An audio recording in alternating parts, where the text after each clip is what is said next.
سلام دوستان، چطوری؟ من امیر من هستم. اومدیم با یه ویدیوی دیگه از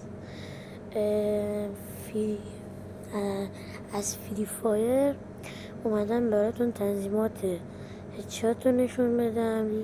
بریم لسکو رو نشونتون بدم چجوری باید تنظیماتش رو درست کنید. خب شما میایین داخل ستینگ، داخل این بخش، بله من داخل این بخش و من این تنظیمات هایی که اینا رو وایسید دوستان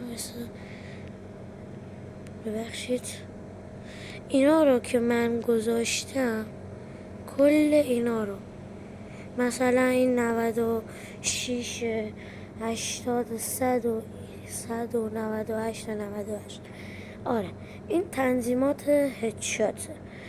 من وای میسم شما یه عکس از این بگیرید.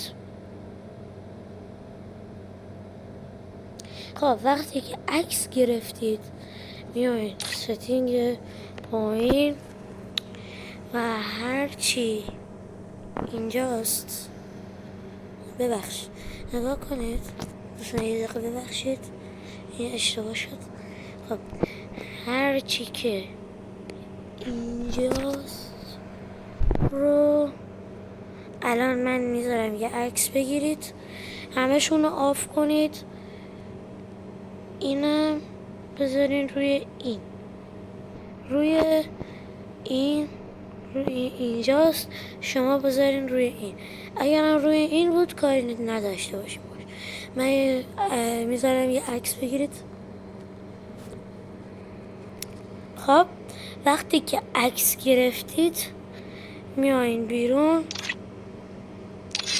میرید داخل بازی، اونجا هدشات آسون تره، وسط صفحه روون تره.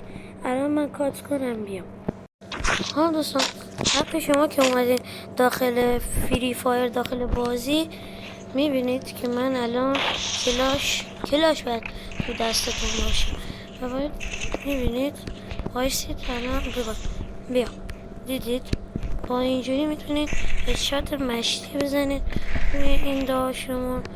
تازه هم دیزرت هم آسونه، دیزرت هم واسهش خوبه، اما باید زیاد بکشیش بالا که بتونی هدشاتش کنی.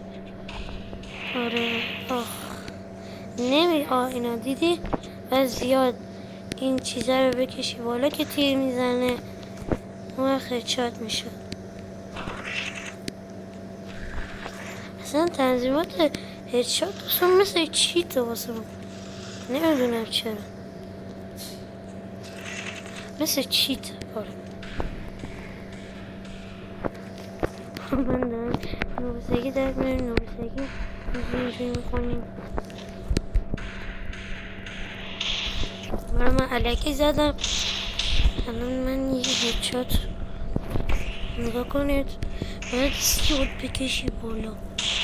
آها داره میاد، ای بابا نشد اینا دیدید.